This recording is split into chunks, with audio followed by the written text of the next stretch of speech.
Welcome to what has turned into a crash course on the publication manual of the American Psychological Association, 7th edition. It started out as a comparison between the 6th and 7th editions just to highlight the updates and changes. But as I was getting into it, I found that there are some things that I thought were worth mentioning again. So here we are, talking about updates and the things that I have found that need to be addressed or at least brought up in such a way that indicates that it's something that I'm paying attention to when I'm grading work. So it's a good review, or it's a good preview if you haven't seen the APA 7th edition. Hopefully you have a copy of it and that you can follow along and keep track of some of the things that we're talking about. Going to go chapter by chapter and point out some of the things that have changed and some of the things that are more salient in terms of what is expected out of good academic writing and some of the things that we have to consider when we're writing. So let's go ahead and jump right into it. We are taking a look at the difference between the 6th and 7th edition.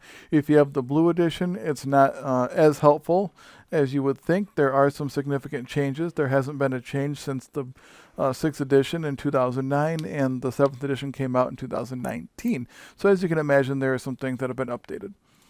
So jumping right into it, the spirit of the American Psychological Association is that we have clear, precise, and inclusive communication, and that pervades every aspect of your writing. We want to consider the readability for the reader. So if you understand your writing, that's one thing, but we're trying to communicate something, so it needs to be readable for the reader.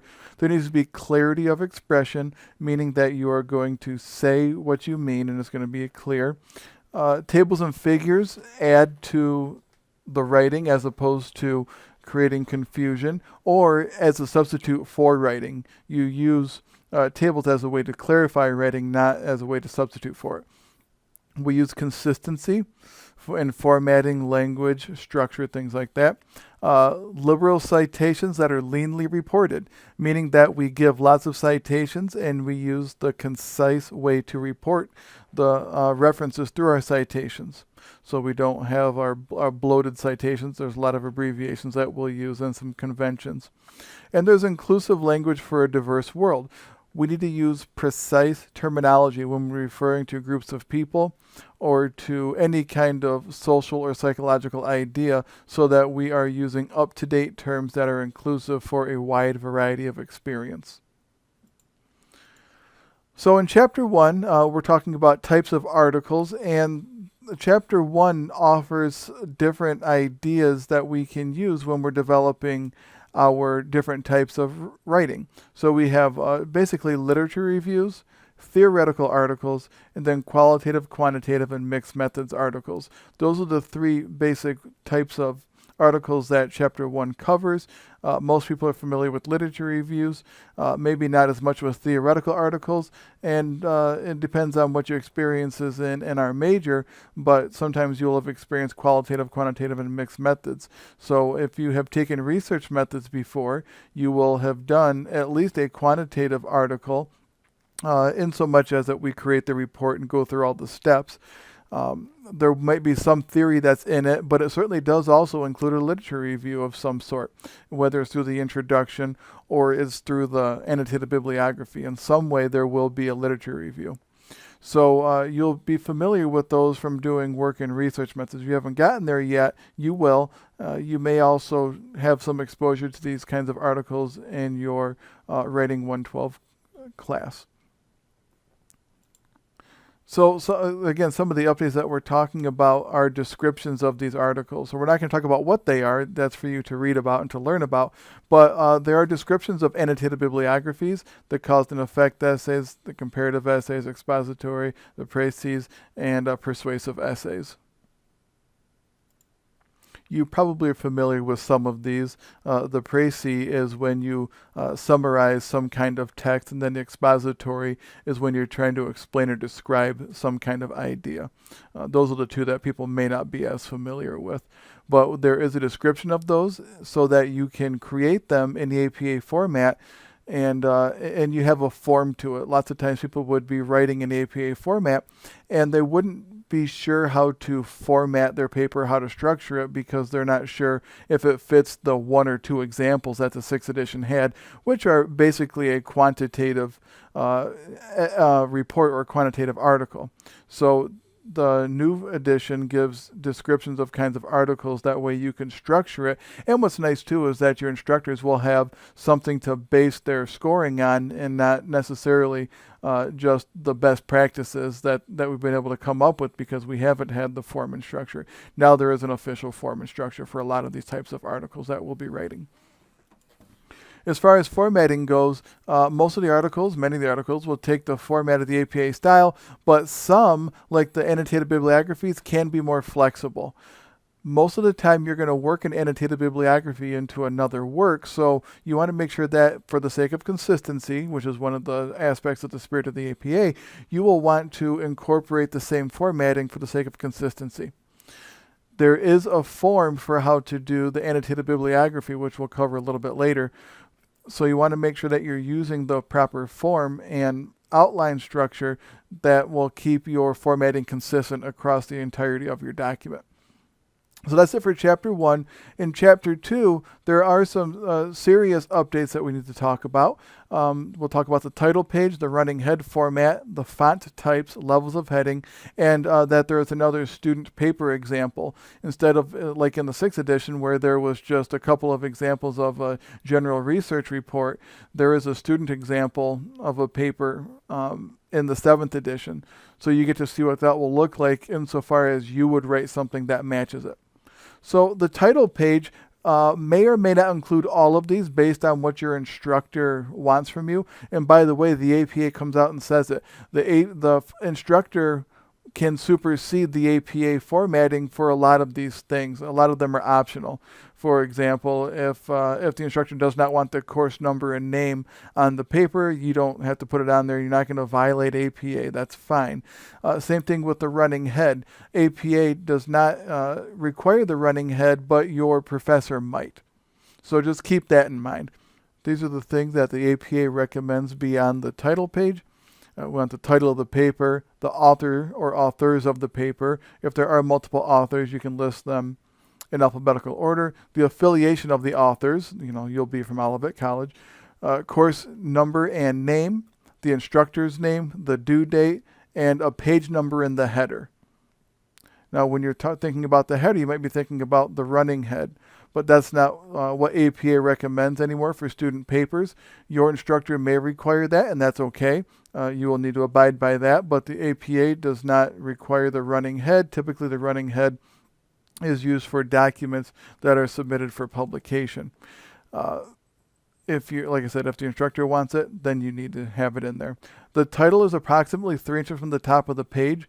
When we submit anything with a cover page for publication, I doubt that they're going to have a ruler out, but 3 inches is a fine thing to use. So if you're using any word processor and you have 1 inch margins all the way around, then you will set that top line on your ruler at 2 inches, because usually the ruler will indicate where the body of the paper is on the page.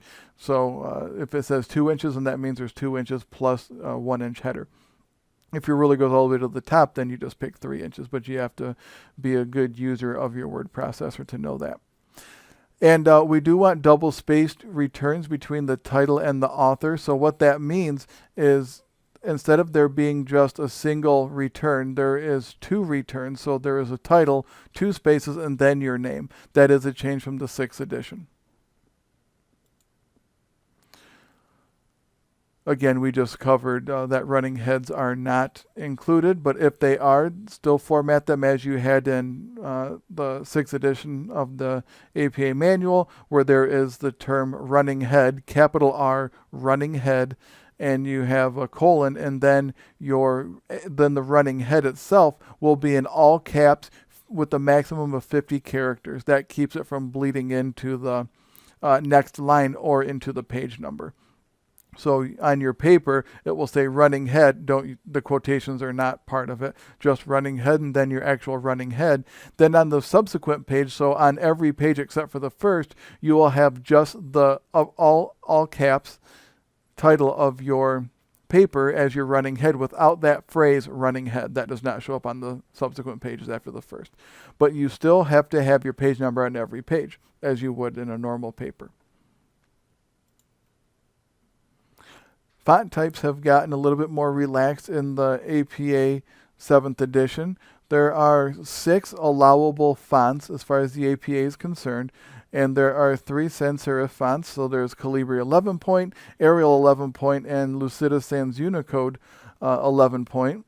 So those are the sans serif that you can use, and then the serif fonts are Times New Roman, which has kind of been the mainstay, and Georgia 11 point.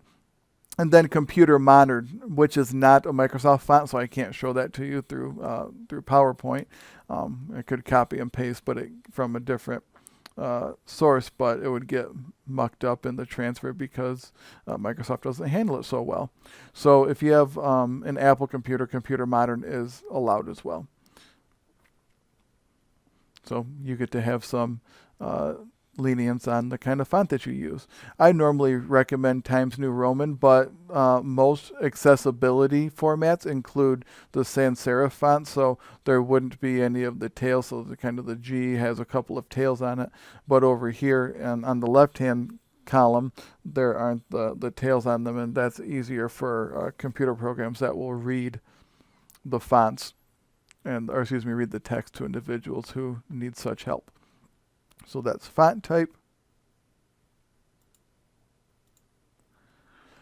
Now, the levels of heading is a big deal in the APA. It's the way that we organize our writing. If you're familiar with something like MLA, you organize writing through the content and the context of the content. So it flows by the meaning of the writing. In APA, we use different headings and different font variants, so bold and italics and indentation, things like that, to set off different sections of our paper. So there is a drastic change between the 6th and 7th edition of the APA manual, and there is a handy-dandy chart that helps us to keep that straight. So in the APA 6th edition and the APA 7th edition, there is no difference between the level 1 heading, which is usually main titles and titles of large sections. There is also no difference between level 2 heading, which is flush left, bold, and in title case. And remember, title case is when each word is capitalized except for what they classify as short or unimportant words, like the articles a, and the, and usually and. And depending on who you ask, shorter prepositions like from or on may also not be capitalized.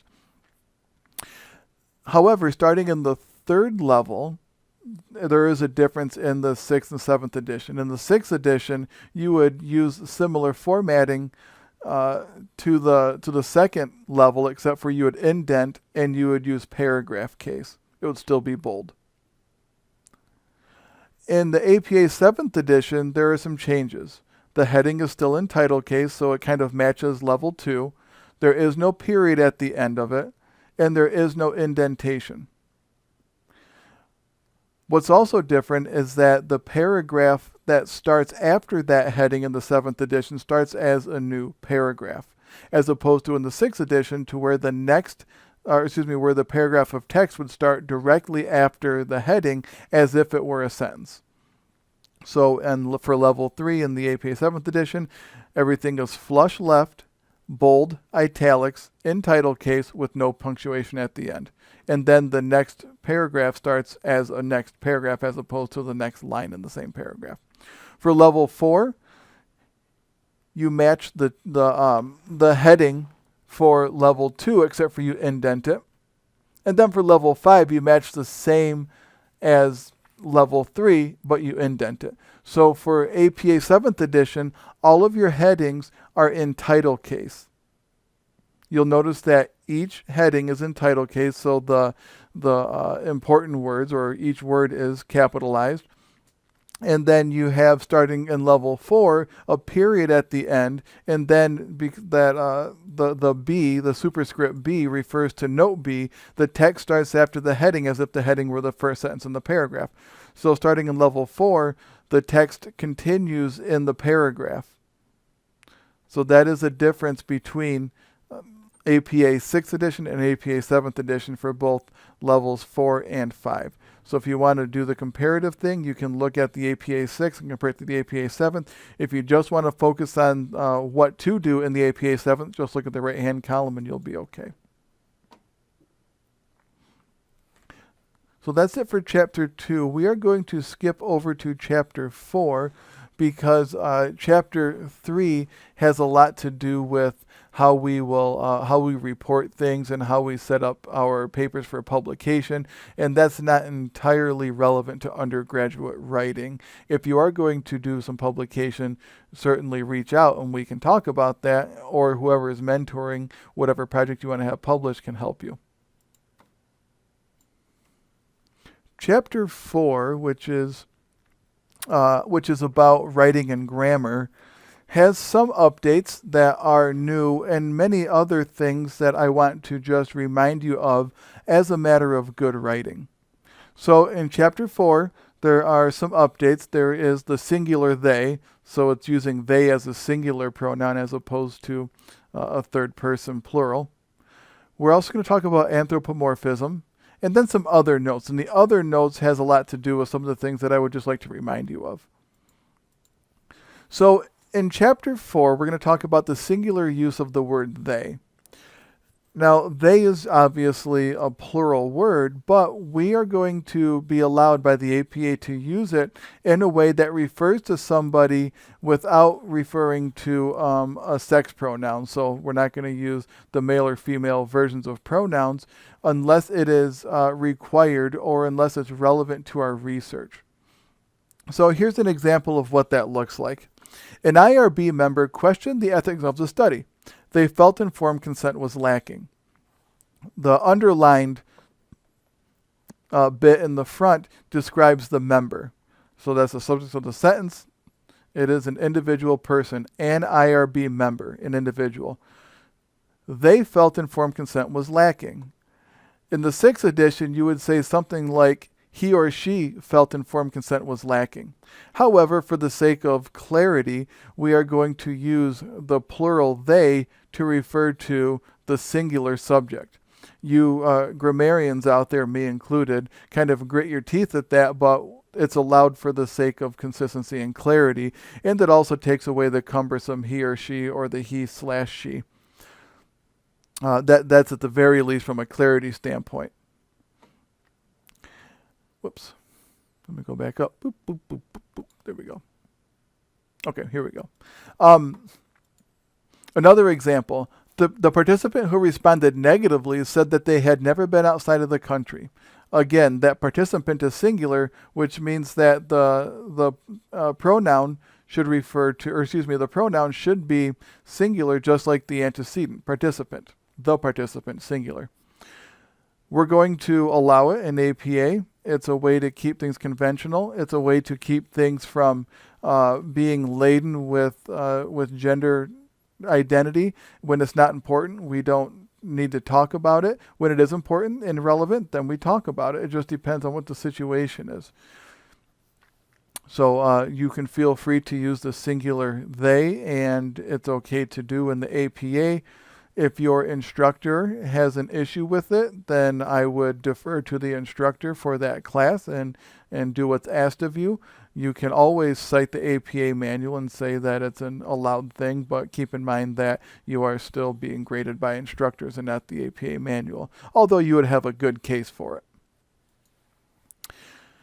Another issue is anthropomorphism, and this is not something that's always relevant, but it is important to talk about. When you are talking about non-human animals, objects, or ideas, do not use human characteristics for them. It's discouraged in the APA. So an example of that is that if you were to refer to pairs of rats, that would be completely fine. But if you were to refer to rat couples, then you would be assuming some kind of human characteristic about the rat couples, that they have some kind of relationship, romantic or otherwise. Another incorrect thing to do would to say that the theory concludes. Theories can't conclude anything. Humans conclude something about the theory, but a theory can't address something. The words that the theory uses can address a particular topic, but only humans can put those words into a conclusive statement. So keep that in mind when you're talking about non-human animals, ideas, objects, or anything like that. It's discouraged. You're probably not going to lose points for having done it. You'd probably be able to say it or write it without anybody catching it much of the time. But for the sake of good, consistent writing that abides by APA format, go ahead and do it anyways. Some other notes in Chapter 4. Try to strive for concise language and avoid wordiness. You don't get a lot of points in the APA for making these long, verbose sentences. It's nice when writing flows and works well, but please be careful not to just say a lot of words for the sake of saying a lot of words. Some people think that if you use a lot of words, it makes you sound smart, and it can, but it also makes the reader not want to read your stuff because it's long-winded. Academic tone is something that I've been really focusing on lately, but the tone of your writing should reflect that the audience is educated, but not necessarily experts. So keep in mind that when you're writing, write for an educated audience, even though they might not be an expert in the topic that you're talking about. Avoid writing casually as you speak and avoid contractions. So when you type, try not to type as you're thinking. You need to make sure that you are using a good thought process, writing things out, revising them for clarity, not just writing because that's what you're thinking at that moment. Also, try to avoid contractions. I flag that in all of my writing. Anytime you use a contraction, it should just be spelled out. I think that kind of goes back to just early grammar and things like that. For formal writing, avoid contractions. Use the active voice as much as possible as well. Even though the passive voice is not incorrect in APA, using the active voice puts the subject first, and it allows the writer to convey ideas more clearly when the subject is the important part of the sentence. And then last, avoid dangling modifiers. You want to place a modifier adjacent to the word or phrase that it is modifying. The word only gets thrown around a sentence like it doesn't matter where it goes. So let me give you an example of the difference between how only can affect a sentence. If I were to say, I only ate one bowl of cereal this morning, you might think to yourself, oh, he had only one bowl of cereal. When in fact, I could have eaten one bowl of cereal and throw the other bowl of cereal on the ground, because I said I only ate one bowl of cereal. That doesn't mean that there wasn't another bowl of cereal there that I did something else with. What I meant to say was, I ate only one bowl of cereal this morning. The sentence is different when you say it, when you put only next to what it's modifying or in the order that it is modifying. So be careful how you use words to modify others and make sure that you are placing the modifying word in the right place in the sentence, or else it can change the meaning or at least make it ambiguous. Probably most people aren't going to think that I only ate a bowl of cereal and threw another one on the floor, but theoretically that could be construed that way because the modifier was in the wrong place. Chapter 5 is also one of those chapters that is going to be mostly clarification, but it's good to talk about these things because these are the parts of writing that I find to be most lacking. So let's take a look at things like specificity, labels and person first versus identity first language, the idea of gender versus sex versus orientation. We'll talk about using inclusive gender terms, socioeconomic status, and intersectionality. When we talk about specificity of terminology, we want to work with words in a way that we only include what's necessary. So if we refer to Japanese participants, is it important that the participants were Japanese, or was it just my way of identifying that one of the groups was Japanese? It really doesn't matter, then I'm not going to use it. If it does matter that I was talking about the Japanese participants, then I would include it. So make sure that if you're using an idea or referring to a group of people, that the terms that you're using are specific and relevant. You also do want to use relevant differences when they occur. For example, the participants who self-identified as conservative earned more money than those who self-identified as liberal. In that case, it's reasonable to talk about liberal versus conservative. But you need to make sure that if you are going to identify something like liberal or conservative or any other kind of difference between groups, that the difference makes sense for the context that you're talking about it in. Something that you need to also be concerned with is that if you don't know what word to use when you're describing or talking about a group of individuals, you need to get to know how to talk about that group, which means you might need to do some more research. You might need to talk to somebody. You might need to talk to a mentor or supervisor, because as much as we want to talk about groups of people in order to discuss psychological, sociological impacts, we need to be able to talk about them specifically in a way that's not going to make them feel marginalized by having a conversation or using wrong terminology. We also want to be careful to use labels, person first, and identity first language appropriately. We need to avoid what are called substantive adjectives for group names. If we used the term like the elderly, so elderly in this case is being used as an adjective, we're actually talking about elderly people, not just the elderly. Okay, so if we're talking about something like elderly people, we also likewise wouldn't say the old. No, the old are among the most rapidly growing socioeconomic group in the country. Okay, yeah, maybe that's the case, but we need to refer to the people also, not just a substantive name.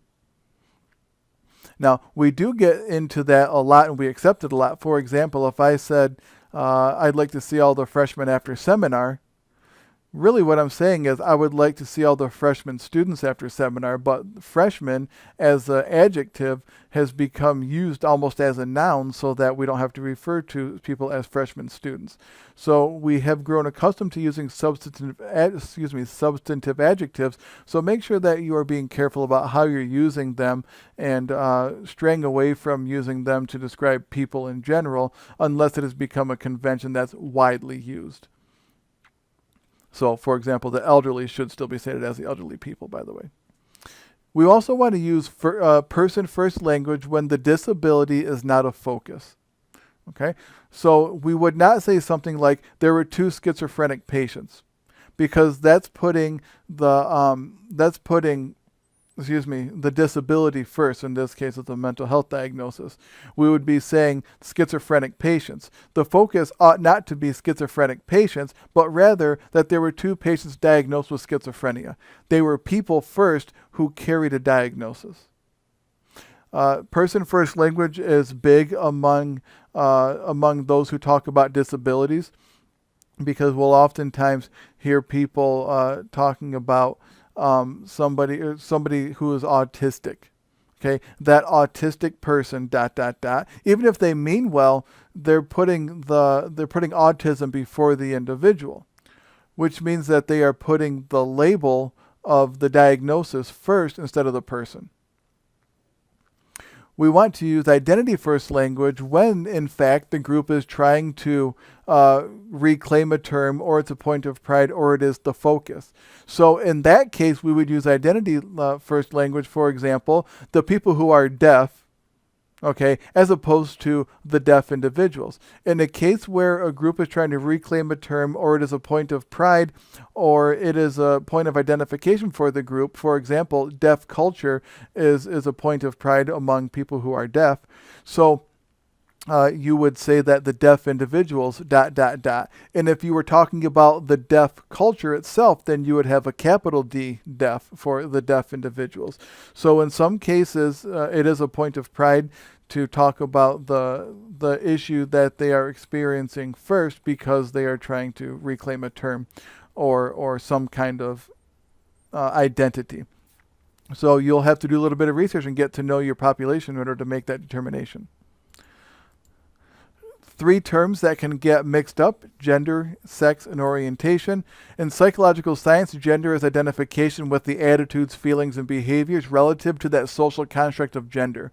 So that typically has to do with masculinity and femininity, and then it's not even a matter of that. Sometimes it is non-binary, to where there is a gender, that's agender, without gender, or gender fluid.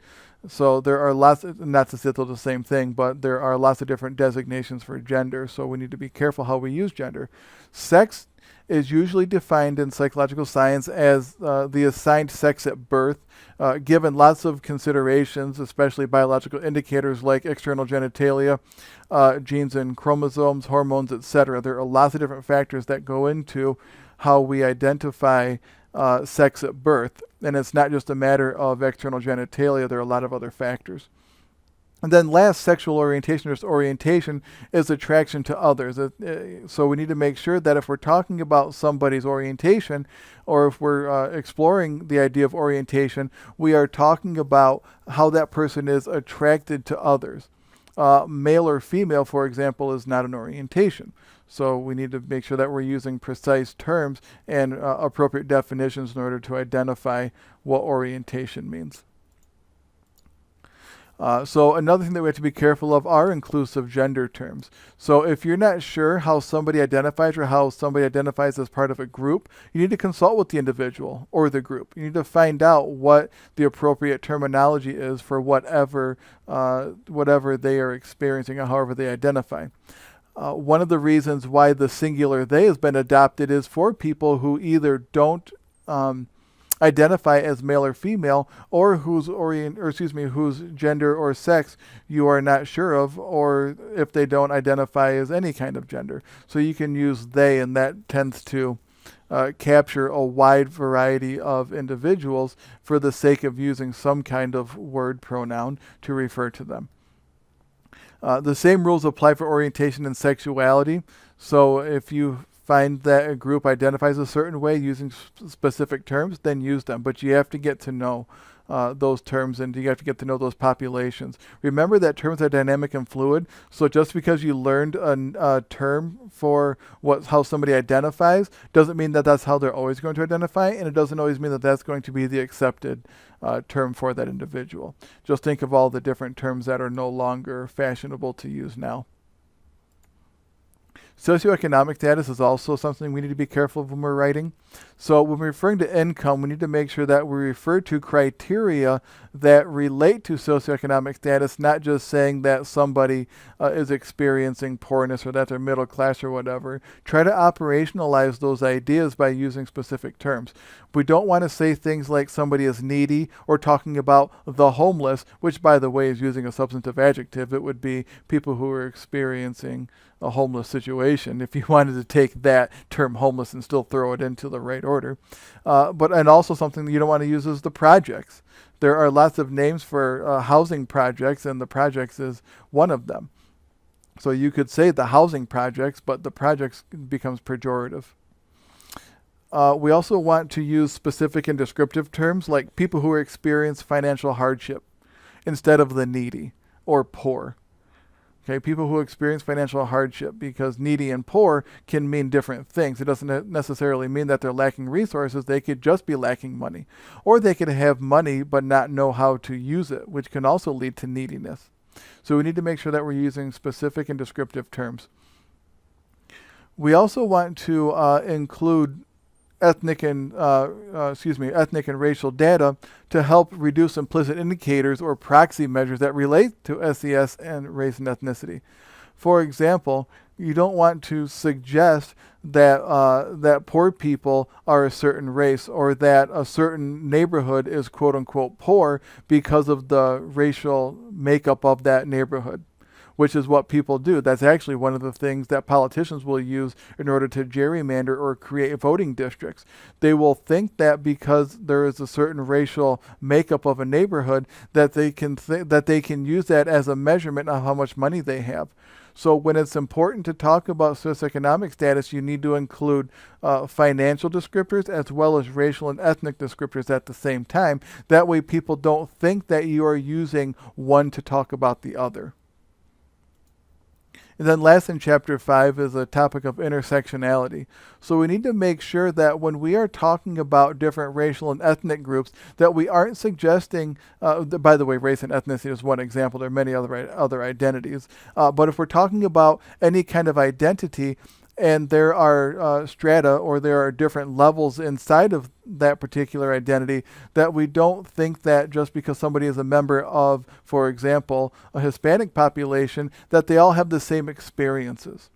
So if you're talking about a Hispanic woman who's 56 years old, they might have a different experience than a Hispanic woman who is 25 years old, even though they have similar cultural backgrounds.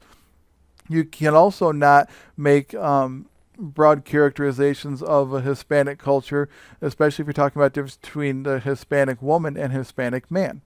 So when we're talking about intersections and how different identities cross one another, we need to make sure that we're talking about specific experiences when possible, so that you don't accidentally overgeneralize or oversimplify an issue within a particular identification.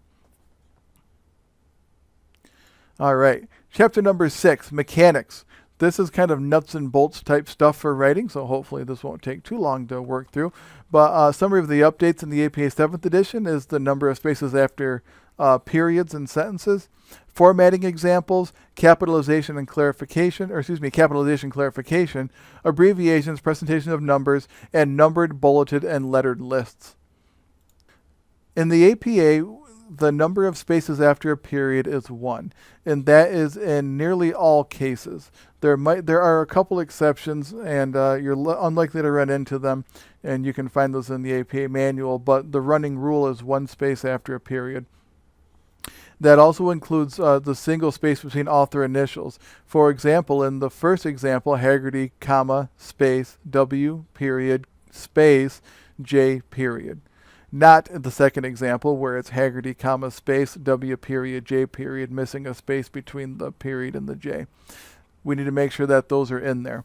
It's incorrect if you don't have that space. It's kind of just that plain and simple, as if you misspelled a word.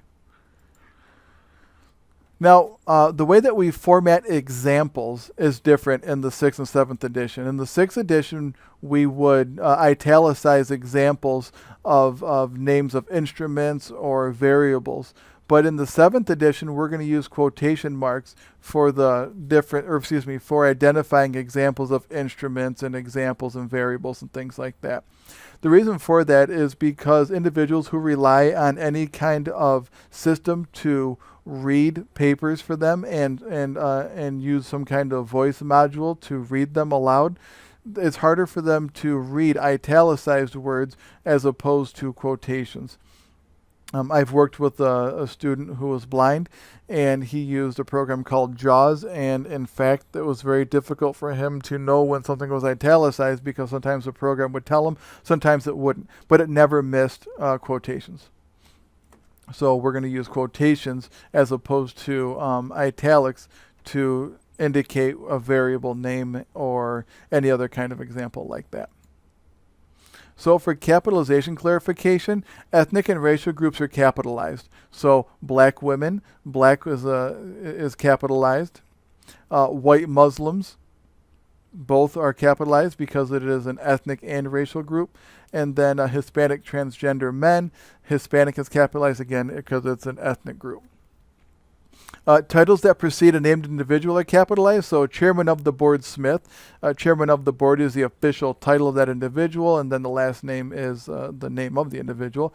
But titles that are common terms are not capitalized. So if you said something like Ms. Smith is the chairperson of the board, then that would indicate that that is just a title, that person has that title, not that that is the title of the word.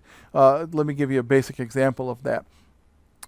If I were to say something like, Mom is my favorite person, Mom would be capitalized because I'm using that as her official title. But if I said, Julie is my mom's name, then Mom in that case would be not capitalized because I'm not using it as the name of her or of the title of her. I'm just using it to refer to her as being my mother by relation. So the difference there is that it's a matter of a title versus a common term. Generally, diseases, disorders, and therapies are not capitalized unless it contains a proper noun like Alzheimer's disease. Okay. So if I were to say something like Maslow's hierarchy of needs, it would be capital M Maslow because it's the name, and then hierarchy of needs would not be capitalized because it is not a part of that proper noun. Now, abbreviations are completely fine in APA writing as long as you identify the abbreviation before you get to the abbreviated term for it itself. So if I were going to use something like the need satisfaction inventory, I would identify it and then I would use a parenthetical abbreviation that I will use each time it pops up again. If the abbreviation initially appears in parentheses, use brackets. So if I were to say something like a parenthetical, for example, need satisfaction inventory, then I would bracket the abbreviation for it and then finish my parenthetical thought with the end paren. If the term requiring abbreviations precedes the citation, then you need to include the parenthetical abbreviated term like NSI, and then a semicolon, and then the in-text citation as you normally would, Lester, 1996. When you pluralize an abbreviation, just do it with an S with no apostrophe. Apostrophes are saved for possessive words.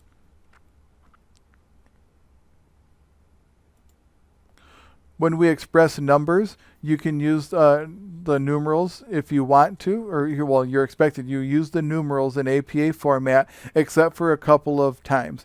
One is the numbers that start a sentence. You start a sentence with a word, not a number. Numbers 1 through 9, if you're just ordinarily numbering items, so just use 1 through 9. As words as opposed to numbers. Common fractions, so if you say 1/3, 1/4, 1/2, you spell those out as well. Or if you have accepted or designated usage, like if you're talking about the 5 pillars of Islam, you would use the word 5 as opposed to the number because it's traditionally and designated as FIVE. The number 0 precedes a decimal if the value can be greater than 1. It's one of those weird rules that makes sense because it indicates that a number could be greater than 1, but it doesn't come up a lot in writing until you get into stats. But it is correct nonetheless. So if you said something like the difference was non-significant, t of 55 degrees of freedom is equal to 0.87, that indicates that that number could have been greater than 1. It could have been 1.87. But comma p equals 0.355 is correct because the p-value cannot be greater than 1. So there is no need to put the leading 0 in there. Now there is an update to how we how we use numbered, lettered, and bulleted lists. Lettered lists use lowercase letters in case in parentheses. They will follow a list form in a paragraph. So you can create a paragraph and you can use a list. If it's lettered, it's going to be in a sentence, and you're going to indicate each item using a parenthetical lowercase letter, as in the example. For numbered lists, you will use them when there is some kind of hierarchical or ordinal organization, first, second, third, etc.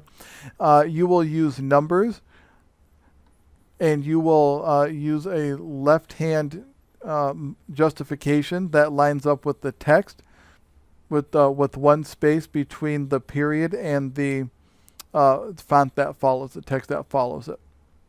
Try to avoid using the automatic way that Word will number it. There is a flaw here because the way that PowerPoint is, you can't really get around having that weird space there without completely screwing things up. So just pretend that's only one space. Yours should be only one space. And a bulleted list is when you have some information that does not have any kind of ordinal position or is not hierarchical. So the bulleted list will have some kind of set off sentence. So it'll be a sentence that sets off the list, and the items do not have to be in any particular order. And also keep in mind that you don't have to use, and you shouldn't use, end punctuation if you are not including any kind of complete sentence for the bullet list. If you were using a complete sentence for the bullet list, then you would have to use appropriate formatting. We're going to skip chapter 7, which has to do with tables and figures, because the formatting for those are specialized for the type of data that you are producing or the type of figure that you are replicating.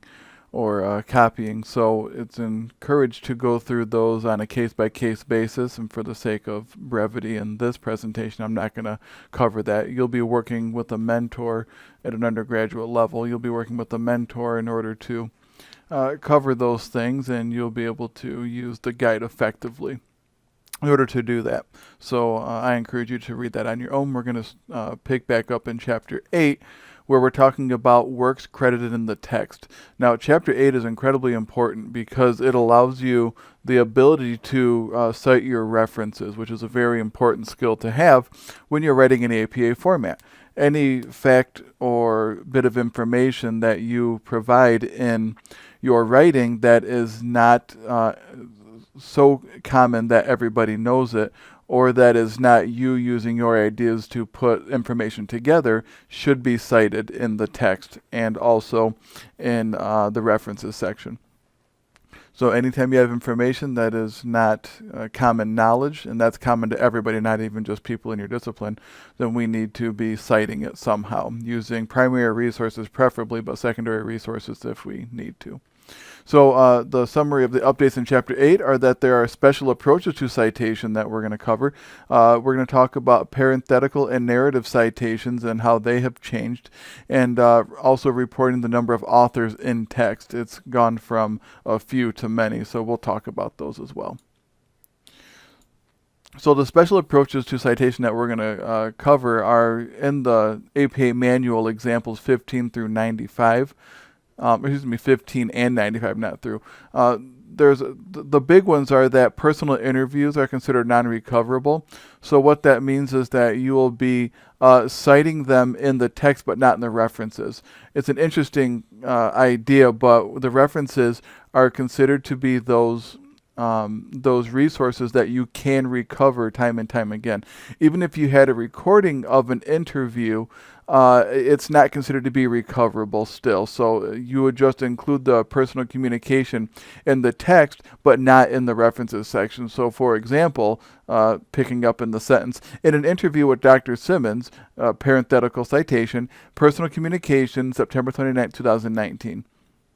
That would be the way that you would cite that, and that would be done. You wouldn't have to use a reference. Keeping in mind that personal communication is fallible. It's not one of those primary resources that we like to rely on, but it is important to get information from primary sources, especially if you're doing qualitative research.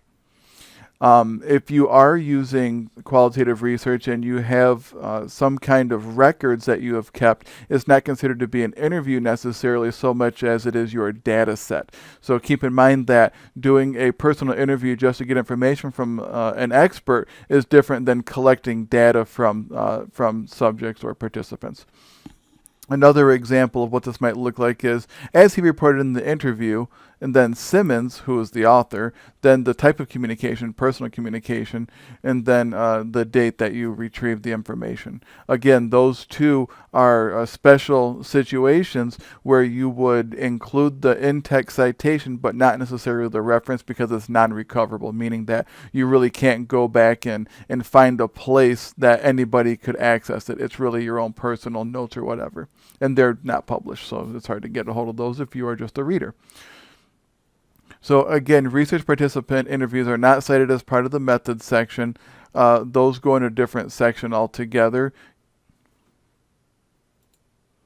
If you are going to talk about participant interviews that you took as part of maybe a qualitative study, those will go usually in some kind of appendix.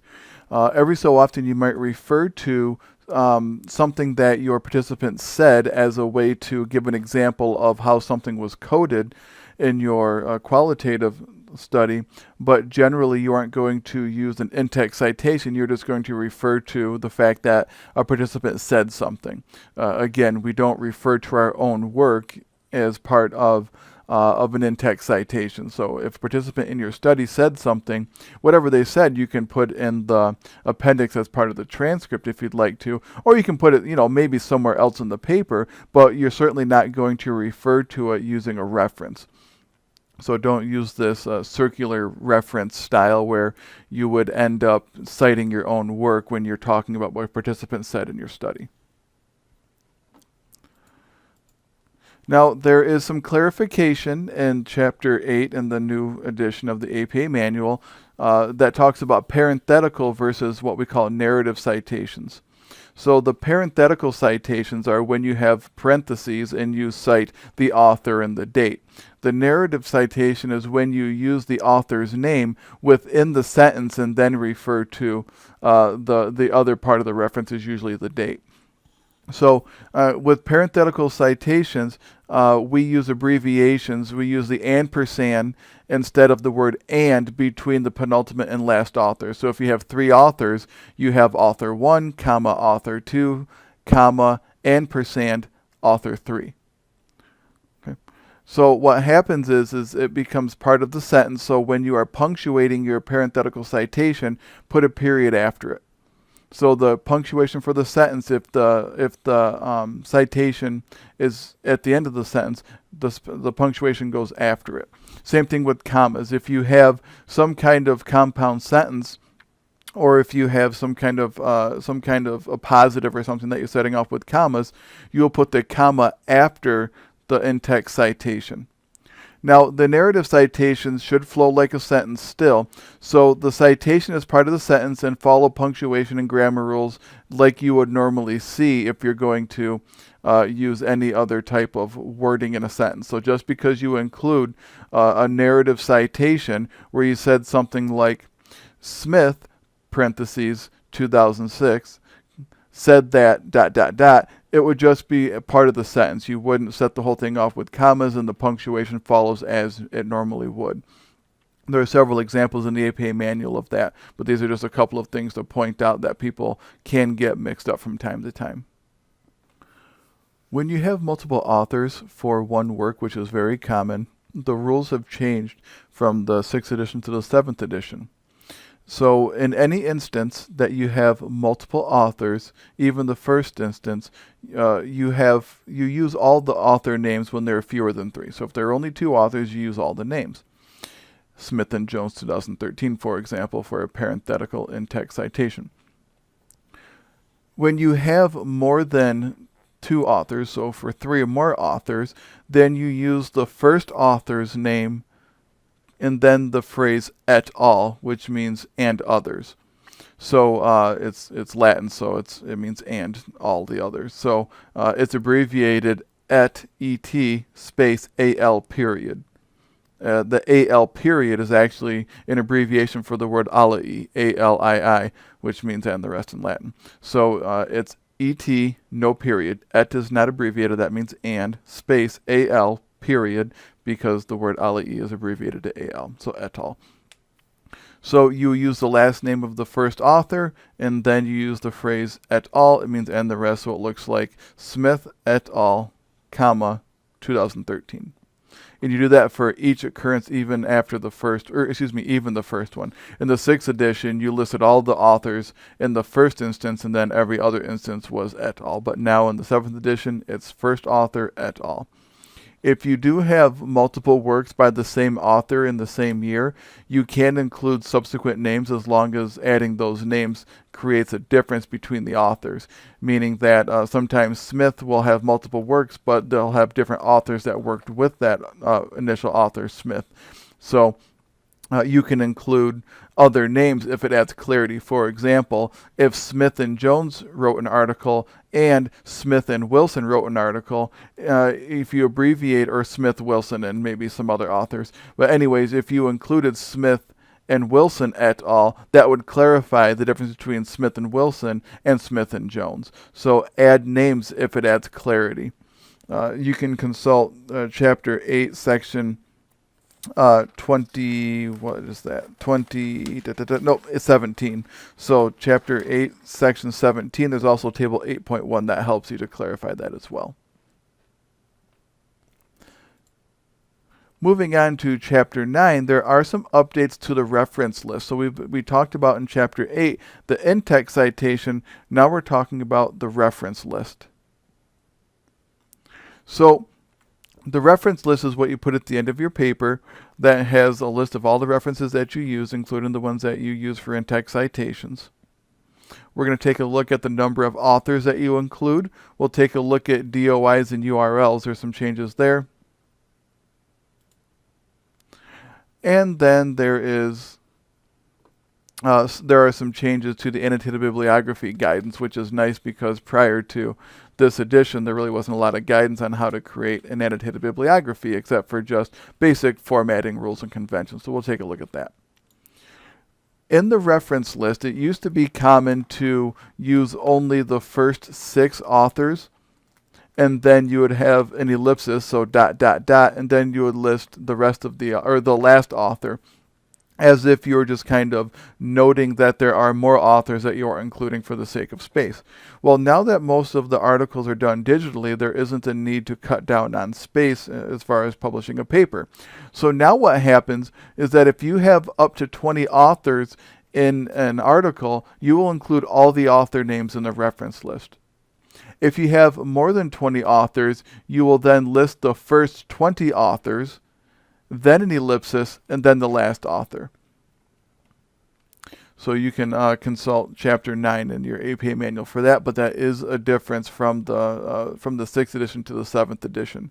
We include up to 20 authors before we use the ellipsis to include authors that were omitted after the 20th one.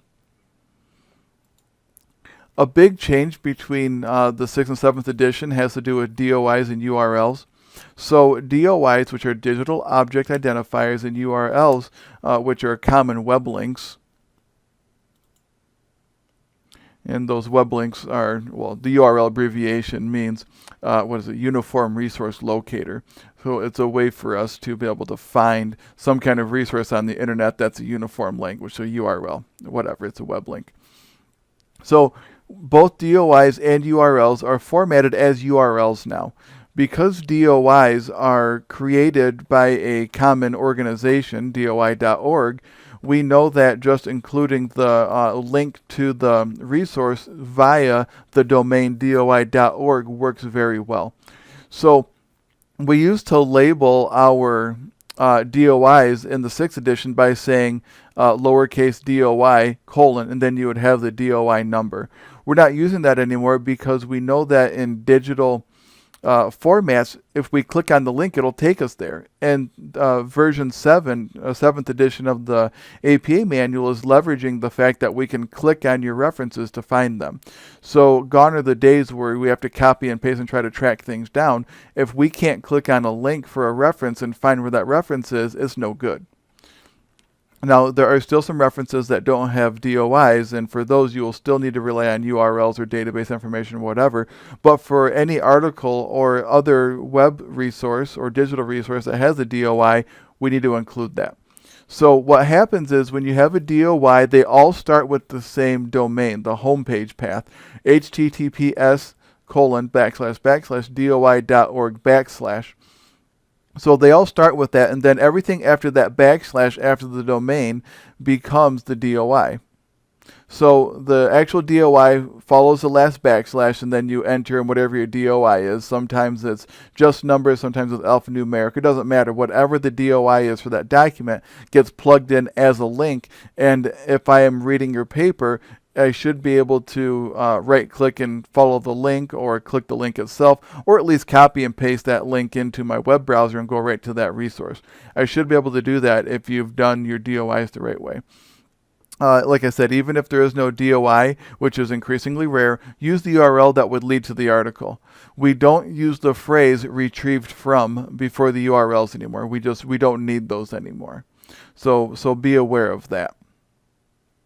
DOIs and URLs have become pretty easy and uniform, as opposed to trying to find a bunch of information and figure out how to cobble it together, making it look good.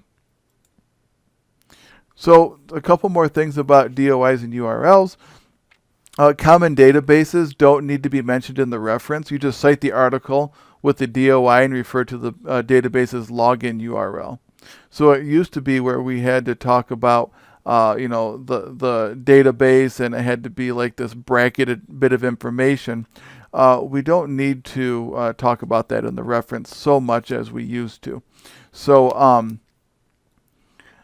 Sometimes we do need to mention proprietary information like ERIC, which is its own database. It's a little bit fuzzy on what APA considers to be proprietary and what it considers to be common use. Things like PsycInfo ProQuest are apparently big enough and have a large enough collection to where there's no need to recover those. But ERIC hosts its own content, meaning that the information you find in ERIC is pretty much only going to be found in ERIC. So make sure that when you're using ERIC, which is common in the social sciences, that you do reference that you're using ERIC as the database. But if you're using PsycInfo has a lot of information in it, and it pulls information from other journals and things like that. So it's big. It doesn't need to be cited. ERIC is still big, but it's proprietary. It only has its own information, so you do need to cite that. But you still cite the DOI in terms of the retrieval information.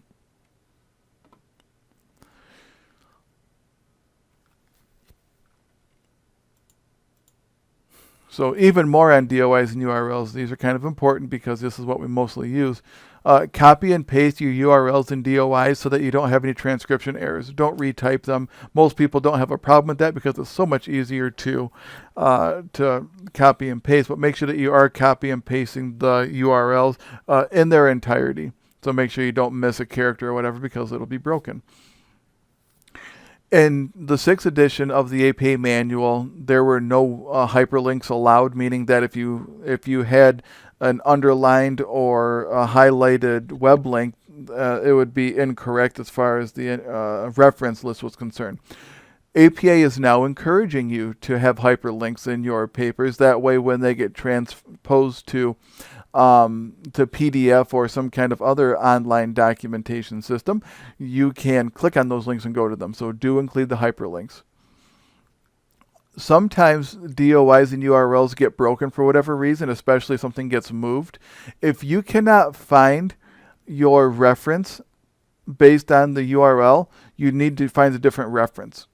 The idea of using references is to be able to retrieve them to find the primary reference that you're using. If we cannot verify your primary reference because it was moved, or that the web link was broken or whatever, you either need to find the new one, or find the new place where that reference is held, or omit it completely. You can't say that, oh, well, it did work, but they must have moved it. Okay, that means that the resource is not there, and you can't cite it. Remember, this is about citation. Can you prove that the information that you're using, it was taken from somewhere else? If you can't prove it because it was moved, then you have to use something different. The information that is interesting for us to know about annotated bibliographies is that the order of the annotations is alphabetically, just like you do in a reference list. There are going to be some cases where if you're doing an annotated bibliography, your instructor might want you to organize them by topic rather than by author. Unless you hear that from them, order them alphabetically, because that's the way the APA requests that you do it.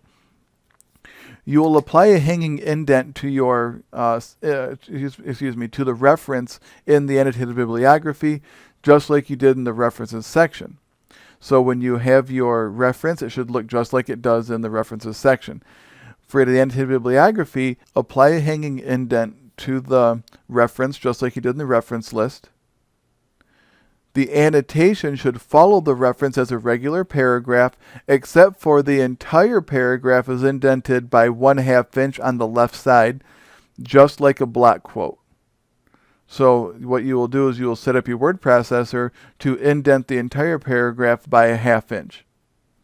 If you are wise, you can set up a formatting button at the top of your Microsoft Word program to be called an annotated bibliography paragraph, and you can pre-format it so that every line is indented by 1/2 inch. You can ask an instructor to help you with that, or you can YouTube it. Every paragraph in the annotated bibliography should be indented 1/2 inch from the preceding paragraph's indentation on the ruler, meaning that if you have multiple paragraphs in an annotation, so if you have one reference with multiple paragraphs that are part of your annotation, each paragraph is indented the same, so you don't do an additional indent on top of the already half-inch indent for subsequent paragraphs. Each paragraph just gets that single half-inch indentation on each line like you would expect. There are examples of the annotated bibliography in Chapter 9 in the APA manual for you to refer to. The last chapter we're going to talk about is Chapter 10. And Chapter 10 has some interesting ideas in terms of how to reference certain newer, quote-unquote, it's really not new to us, but it's new since the 2009 edition, that will allow us to reference certain things in a way that is more tailored to the nuances of modern technology. So we're going to talk about the templates for the reference categories. So what's nice is that the APA just come out and created new templates that allow us to refer to for each different type of reference that we have, as opposed to kind of having a vague example to follow and trying to wedge some kind of nuanced reference into that example. We'll have a template that we can use that will allow us to create a reference when there isn't one for us readily available. We're going to talk about how we're streamlining references. Examples for new audio-visual references. Again, those really aren't new to us, but it's new to the APA 7th edition. We'll also talk about how to reference social media, web pages, and websites more clearly. It was difficult to reference a website in the 6th edition because the websites kind of fell into an other category that you had to do your best to find a reference style for. So the reference categories in the 7th edition are textual works, meaning works that are produced like you would expect, books, reference books, periodicals, and things like that. The second category is for data sets, software, and test groups. So that includes things like the applications, so like apps that would use to gather information, apparatuses, tests and measures, however you would cite those, will be included in the second reference category.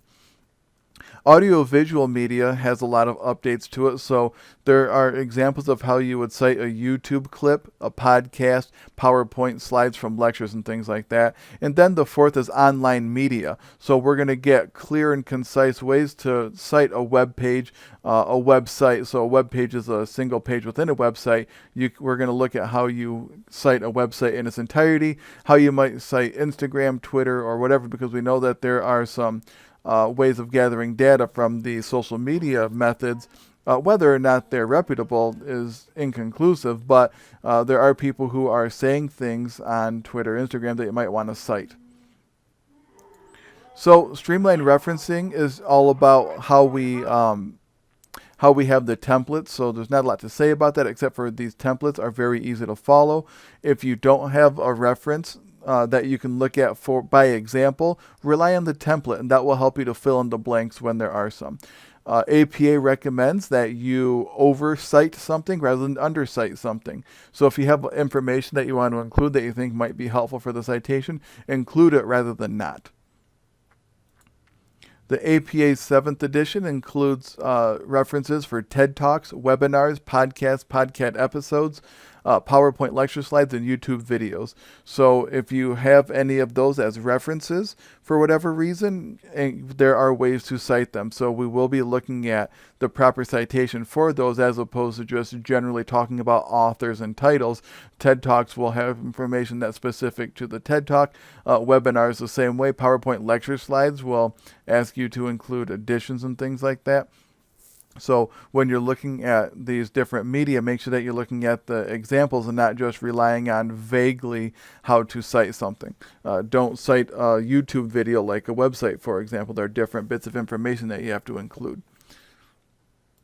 There are also updates as to how to reference social media, web pages, websites.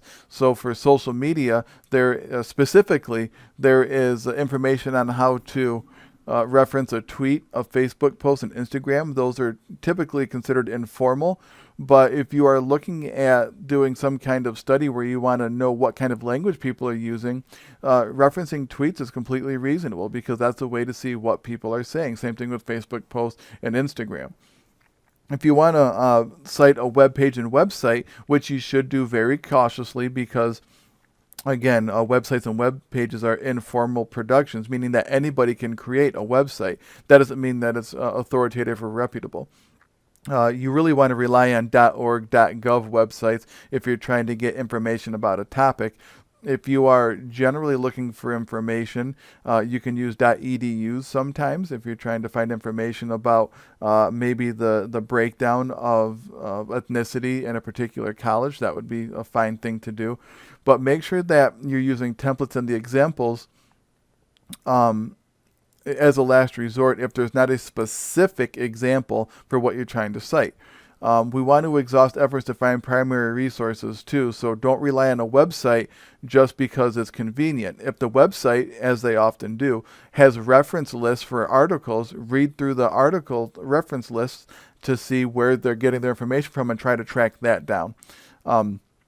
Think of something like Wikipedia. Wikipedia is a website that has user contributions, and there are references at the end of those. So even though you might be tempted to use something from Wikipedia, the people on Wikipedia used references. So Wikipedia is not something that you should be referencing because it is at best a secondary resource. But really, it's a way for people who want to edit a topic to put information on it. So it's not itself a good way to get primary information, mostly because it's made up of primary resources, meaning that people transcribe it. So it's not primary at the very least, but also that editing quality by the common person is not a good quality in a reference either. So we want to make sure that the people who are creating the web content have some kind of authority in it. And unfortunately, Wikipedia does not cut that. So that's it for Chapter 10. Chapter 11 and 12 are not relevant to most undergraduate writing. It has more to do with the publication process and some legal references. There are some times where you will want to cite legal references, and for the sake of time, I'm going to not talk about that in this. See a professor. There are plenty of people who can help you work through how to cite legal documents, statutes, and such. They're not terribly difficult, and there are not a lot of updates. So again, I'm not going to feel the need to press into those. I think that using some common sense and some basic understanding of APA formatting, you can work through those quite effectively. So that is it for this presentation. It is kind of more in-depth than I had anticipated it being. If you have any questions or comments, you can reach out to me. You can also consult the publication manual. If there are any glaring errors in the content, presentation, or anything, please let me know that too. This is my interpretation based on what the APA manual presents as the changes, and my examples were created mostly based on the kind of content that we talk about in the social sciences, coupling with some of the examples that the APA manual produced as well. So please let me know if there's anything that you have questions or anything like that.